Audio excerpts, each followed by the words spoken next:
Uttar Pradesh government की एक योजना के बारे में।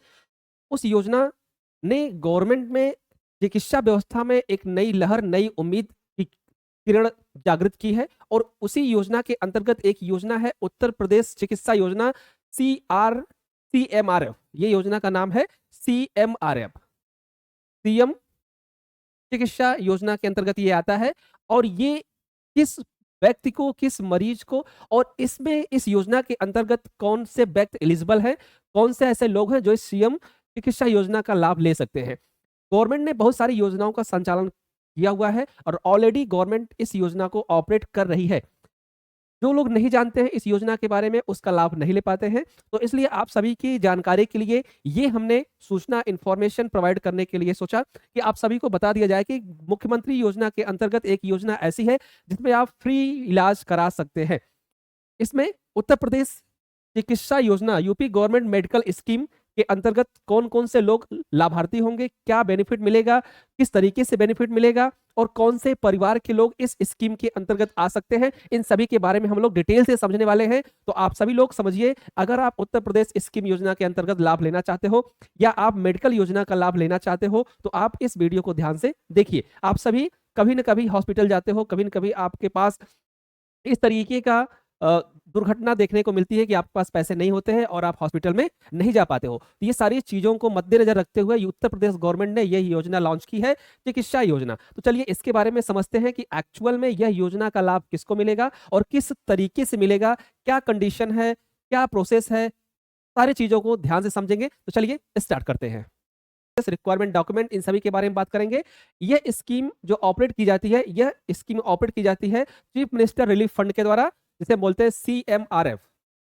इस प्रकार से कह सकते हैं कि ये योजना मुख्यमंत्री योजना है, सीएम योजना है। ठीक है, हम आज बात करने वाले हैं एलिजिबिलिटी, एप्लीकेशन प्रोसेस और रिक्वायरमेंट डॉक्यूमेंट के बारे में कि क्या क्या आपको डॉक्यूमेंट लगेगा, क्या आपकी एलिजिबिलिटी क्राइटेरिया होनी चाहिए और कैसे आप एप्लीकेशन को मूव कर सकते हो, प्रोसेस कर सकते हो और इसका लाभ आप किस तरीके से ले सकते हैं। चलिए आगे देखते हैं। सबसे पहले हम बात कर रहे हैं इस योजना के बारे में। ये योजना है क्या? तो ये एक योजना क्या है? चीफ मिनिस्टर रिलीफ फंड से इस योजना को ऑपरेट किया जाता है। Uttar Pradesh provide of financial assistance in the individual who can not be afford expensive medical treatment. Uttar Pradesh में बहुत सारे ऐसे लोग हैं जो एक्सपेंसिव मेडिकल ट्रीटमेंट को अफोर्ड नहीं कर सकते हैं। उसके सपोर्ट में उत्तर प्रदेश गवर्नमेंट ने इस योजना को लॉन्च किया है।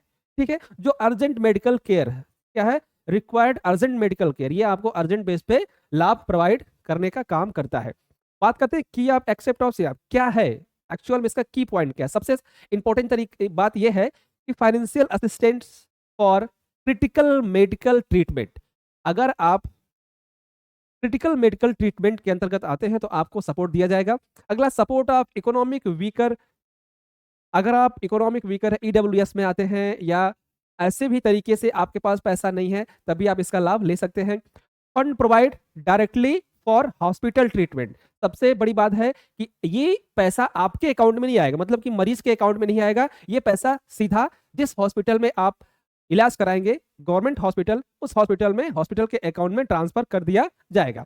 नेक्स्ट बात करें हम, available for the service disease like cancer, heart surgery, kindly of failure etc manage by the Uttar Pradesh chief ministry office.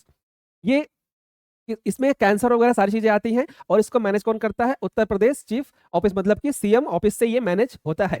Clear? Eligibility criteria सबसे इंपॉर्टेंट है, आप ध्यान दीजिएगा कि इस स्कीम के अंतर्गत आने के लिए सबसे इंपॉर्टेंट है एलिजिबिलिटी क्राइटेरिया। क्या है भैया? Application must be residence of Uttar Pradesh. यह सिर्फ उत्तर प्रदेश के लिए है, उत्तर प्रदेश के लोग ही इसमें अप्लाई कर सकते हैं। Patient must be belong to be financial weak background. पहला कि वह फाइनेंशियल वीक बैकग्राउंड का होना चाहिए। नेक्स्ट है medical treatment must be recommended by the organised hospital. जो आपका ट्रीटमेंट होने वाला है, जो आपकी दवा चलने वाली है, वो एक अच्छे रिकॉग्नाइज्ड हॉस्पिटल से वो फॉलो होना चाहिए। Valid medical document and doctor recommendation of required. सबसे बात यह है कि किसी डॉक्टर के द्वारा ही आपके कराए गए इलाज की रिपोर्ट सिस्टमैटिक ढंग से बनाकर कि वहां पे भेजना जरूरी है। ऐसे नहीं कि आपने एक एस्टीमेट बना दिया तो वहां पे नहीं। Step by step application process की बात करें तो ये application form for the chief minister relief fund, fill personal medical and financial detail. पहला तो आपको क्या हुआ है, आपको कैंसर हुआ है या आपको ऑपरेशन कराना है, आपको सर्जरी कराना है, जो भी कराना है आप पूरी तरीके से डिटेल में अपने रोग को लिखेंगे। दूसरा, फाइनेंशियल डिटेल भी लिखेंगे कि इसमें कितना खर्चा आएगा। नेक्स्ट हम बात करें अटैच रिक्वायरमेंट मेडिकल डॉक्यूमेंट, जितने भी आपने अभी तक मेडिकल रिपोर्ट निकाली है, सारे मेडिकल रिपोर्ट आपको वहां पे क्या करना पड़ेगा, अटैच करना पड़ेगा, ठीक है। Submit the application to the direct district magistrate और सीएम ऑफिस। आप डिस्ट्रिक्ट मजिस्ट्रेट के यहाँ सबमिट कर सकते हैं या आप सीएम ऑफिस में भी एप्लीकेशन को सबमिट कर सकते हैं। Application is verify by official, आपके एप्लीकेशन को पूरी तरीके से वेरीफाई किया जाएगा, उसके बाद लगेगा अप्रूवल है तो अप्रूव किया जाएगा। Next approval fund release of the hospital, अगर अप्रूवल मिल गया तो आपका फंड हॉस्पिटल के अकाउंट में रिलीज किया जाएगा, न कि आपके अकाउंट में। डॉक्यूमेंट की बात करें तो एप्लीकेशन फॉर्म आपके पास रहेगा, आइडेंटिटी प्रूफ आधार कार्ड वोटर आईडी रहेगी, रेजिडेंशियल प्रूफ रहेगा, इनकम सर्टिफिकेट रहेगा, मेडिकल रिपोर्ट रहेगी और हॉस्पिटल कॉस्ट